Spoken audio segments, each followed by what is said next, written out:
This is the iFootage Shark Slider Mini. Now, using this automated slider and your smartphone, you can create some really complex camera movements, whether you're shooting time-lapse or video footage. So I'm just going to talk you through the product, how it works and how you set it up.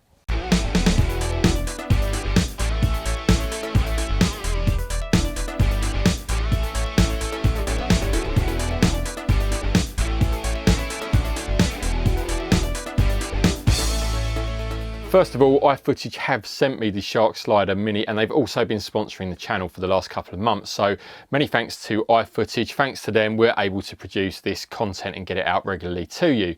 Now, you may have already seen the video that Locke shot in Hong Kong with the appropriately named Alex time-lapse, where he shot some time-lapse footage using the Shark Slider Mini. If you haven't seen that video already, go check it out.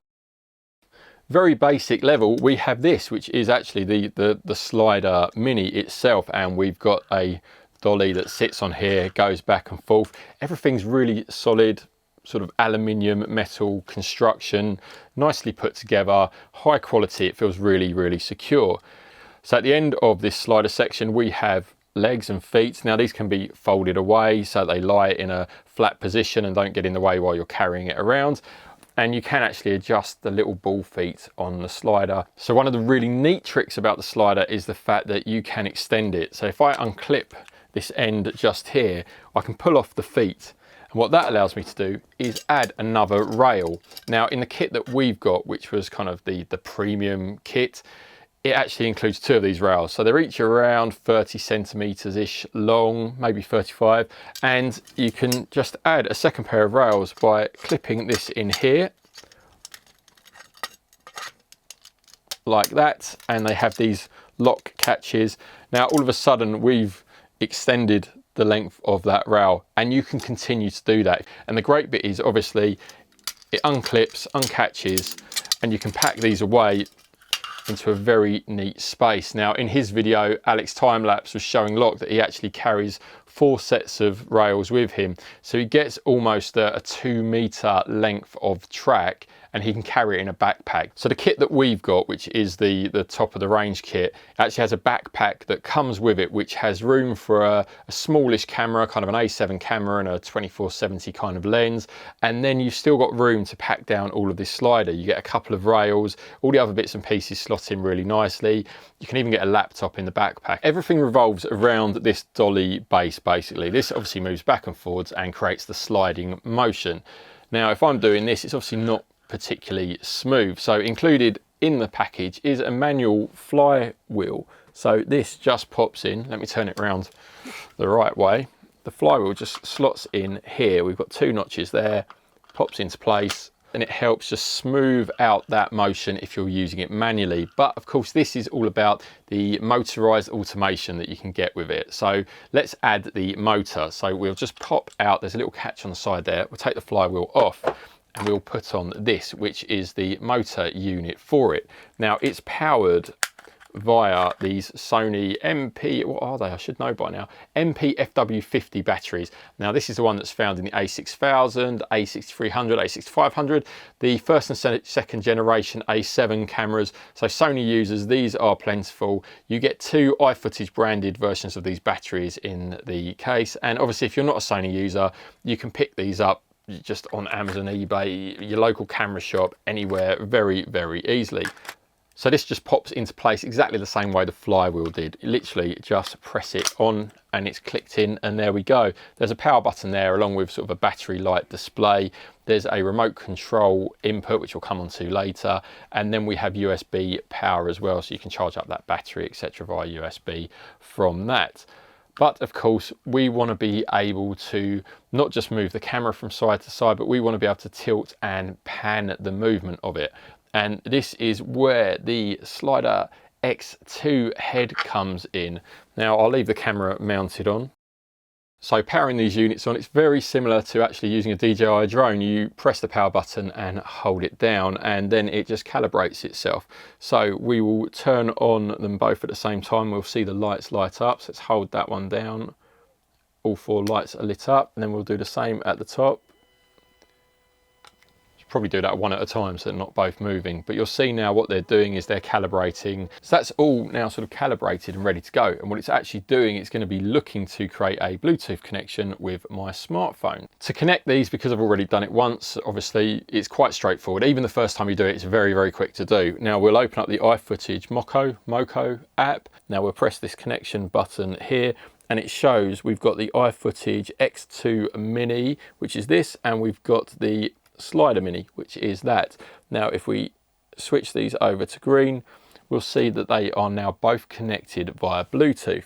If I go back into the main part of the app now, if I go to manual control here, now I'm going to do this back to front. It might be a bit tricky, but basically now I should be able to, using this one, control the slide from left to right, like so, using these controls here. And then also, this is the really cool part, I can control the camera, pan and tilt, etc. via these on-screen joysticks. And that is basically how you use the manual control settings. So there are quite a few different ways that you can use the slider. Now there is the manual control, which you've just seen. We've got timeline control, target control, a stitching mode, and then we've got the settings. Let's quickly have a look in there. You've got the shooting mode in there, display units, and here you can select the number of tracks you've got installed. And as you can see here, you can have up to 10 lengths of track installed. Let's get started with some of the modes, and my favorite one first of all, which is the really, really easy to use target control mode. So we'll just press that on the app here. Now target control mode should look quite familiar to the last mode we were in. We've got two joysticks here. One does the sliding motion, one does the pan and tilt. Again, quite similar to flying a drone, if any of you have done that. Now what we're going to do here is you set the camera up to record its A position. So basically move the slider, position the pan tilt head, get the starting frame that you want on the camera screen, then you move it to point B where you want your finishing frame to be. So again, move the slider, adjust the pan tilt, get that final frame that you want, and then all you have to do is hit play and the slider makes that motion from start to finish. So let's say this is our starting position, the camera tilting up, it's right across to the end of the slider here. We'll have this as our point A, so we've got set A. Now we will move it across to set B. Now we're going to imagine we're following something from the sky to the ground or something like that. We'll move it down so that it's practically level, let's say around here, and we'll have it going a little bit more straight.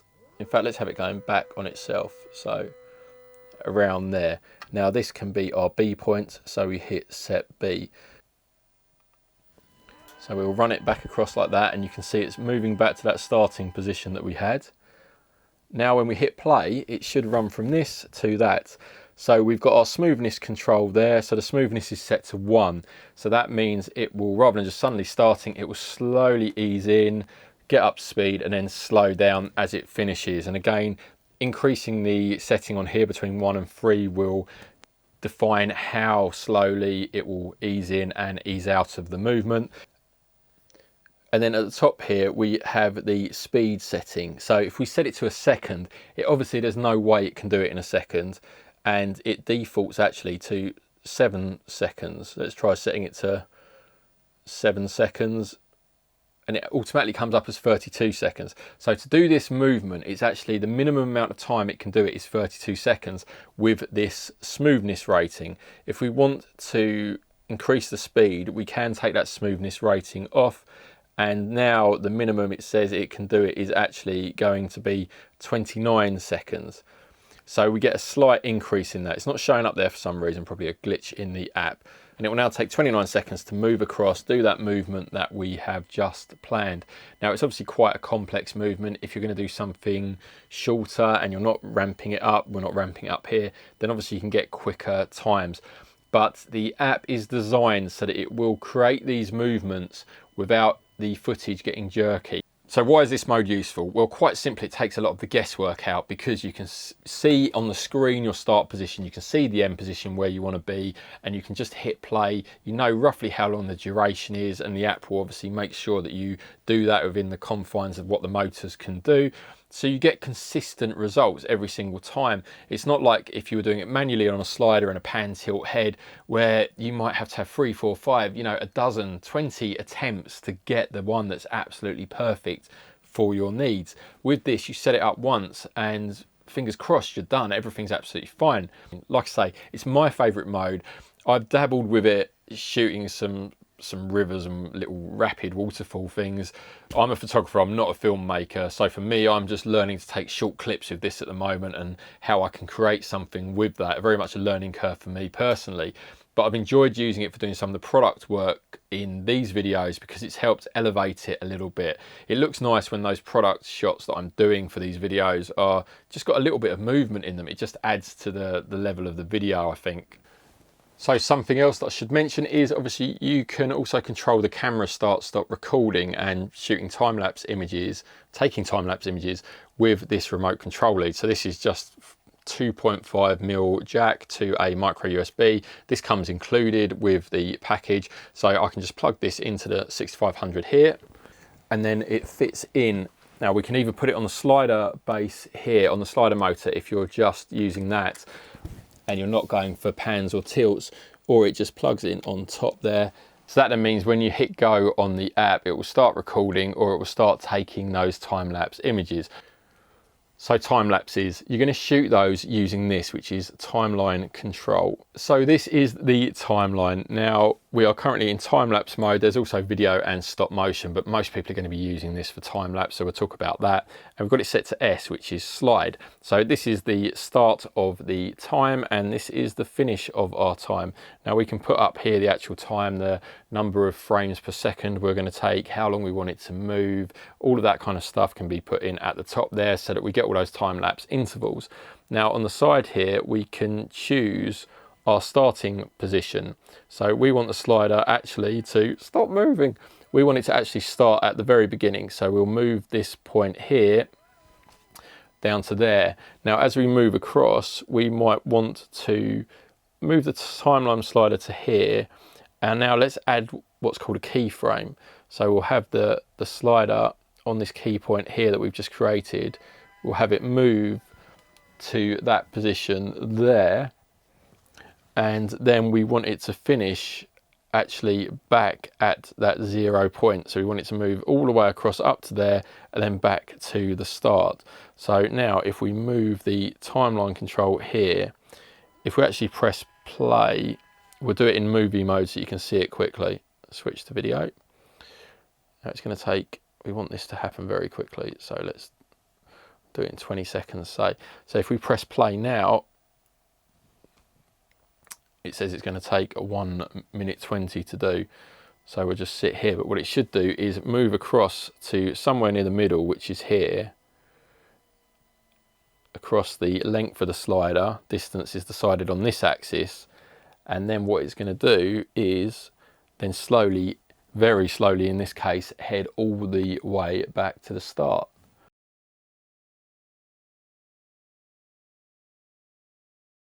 And we're done. Okay, so the pan works exactly the same way. So we've switched from slider there to pan. The pan is the blue line. So what we've got here is it's going to pan from there and do a complete 180 by the time it hits the end. So over the course of 1 minute 20 seconds, it's going to move across now to that point on the slider, then move slowly back to the original point. But while it's doing that, it's actually also going to pan the camera around through 180 degrees in one continuous smooth motion. Now, if we didn't want that to be quite as smooth, we can actually, again, let's move it to a set point to about there, say. We add a keyframe like that, and we can then change the speed and change exactly. So it's going to go, let's say we want it to go very quickly at the beginning, it will ramp up quickly and it will pan very quickly at the beginning there, then it will do the rest of the motion around very, very smoothly for those last few degrees. So there's a lot of control, and you can obviously add, and you can add multiple points in here.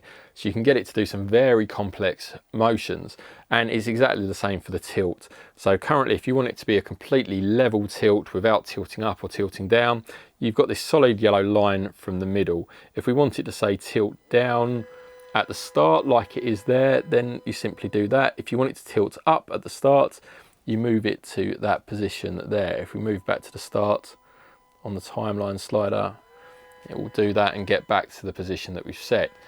Now this is obviously quite complex and it can take a little bit of time to get it in the position you want, but the way I'd work it is almost like having that A and B point. Work through each one of these at a time. So stitching mode, you pick your camera sensor, you pick the aspect ratio you're currently shooting at, which let's say we're not doing video now, so we're shooting at 3:2 and we're not doing micro four thirds, we're doing APS-C, and let's say we're using a 105mm equivalent lens and we want, say, let's say 3 seconds in between shots to give it a bit of time. So we'll start there and we want to finish somewhere sort of down here. So we hit end there. Now it's going to take 60 images, 4-second intervals. I'm not going to do all of this obviously, but it's set to its start position. It will take the first image and then 4 seconds later it will shift to take the next one, and then in a minute you'll see it tilt up again to take the next one, and then we've got another 3 on this one, and then it will move along to the next column on this grid. You just move them into Photoshop and stitch them together. Like I said, I'm going to do a separate video on this because I think it's really cool and there's potential to do loads of really pretty neat stuff with this to create huge kind of hyper resolution images from, you know, a bog standard camera. I might do it with a Nikon D300, 12 million pixels, and let's see if we can create like a 200 million pixel image in Photoshop just from using that 12 million pixel camera and the X2 Mini. So look out for that video. So a few other little things that the Shark Slider Mini can do, and Alex and Locke explain this in their video really well, so again, go and check this out. But the base on the kind of dolly slider module at the bottom here, you can actually move this up through sort of 45 degrees. Now, why would you want to do that? Well, obviously it looks a bit ridiculous like this now, but if you have got the tracks set up at 45 degrees, it means you can have the camera going perfectly flat but still moving up and down thanks to being able to adjust the angle of the base here. Now when you're moving up and down at that angle, it actually puts a lot of pressure on the motors, and because of that there's actually quite a neat solution which involves putting a bit of cord through the base of the slider. Then it goes around this little wheel here, and then you can just hang a little bit of ballast. In Locke and Alex's video, they just use a small bottle filled with water, tie it round, and when the camera's moving uphill, that weight just adds a tiny little bit of help to the motors, and again that helps save battery life because the motors aren't working quite as hard to move a sort of heavier camera up that angle. So speaking of heavier cameras, iFootage have just released a L-plate kind of bracket which will allow this to be used with heavier cameras. This new bracket, which I've got here, they sent me this, no packaging, no anything, and this is a bit of an exclusive. Now it slots on, it screws just onto the side here, and then this becomes your new base for your camera. So what we've got is a lower center of gravity, and it just helps again the motors deal with a slightly heavier camera and a heavier lens combination by placing it on there. Now the screws are supplied to do this. You simply sort of take the old ones out, put the new ones on. On that goes onto the side, keep that on there, and your camera just slides on just as it would before. So there's tons of things you can do with this, and you can actually build it up. So you can buy the base tracks and the basic slider, and then this motor is also available separately. So if you just want to do sliding and have it motorized without the pan and tilt, you can just buy this. If you buy the X2 head, that obviously adds the pan and tilt motions, and then from there, obviously, you can buy separate tracks. Now, underneath each of these tracks, something that I should have mentioned before, there are actually screw holes at either end. So in the center here, there is a 3/8 thread hole, and then we have a standard sort of 1/4 inch tripod thread holes are sort of somewhere sort of around here. So you can support this either side. Now, this is on a Manfrotto 190CX tripod, and it's pretty stable on here. If I added another tripod the other side. It's really not budging anywhere whatsoever. You're going to probably need a second tripod if you're using an additional set of rails. Although again, Alex Time-Lapse in his video came up with a very clever way of using a clamping onto a leg and then using the thread on a kind of nano clamp to support the weight at the other side, because obviously this is shifting weight depending on the size of your camera as it's moving back and forth, so a kind of solid tripod is going to be required. So that's the Shark Slider Mini. Thanks again to iFootage for their support over the last couple of months. We really appreciate it, and we also appreciate all of you people who have hit subscribe and regularly keep up to date with our videos. If you haven't already, please take a second, just hit that subscribe button so that you can keep up to date with all the latest photo gear news and reviews.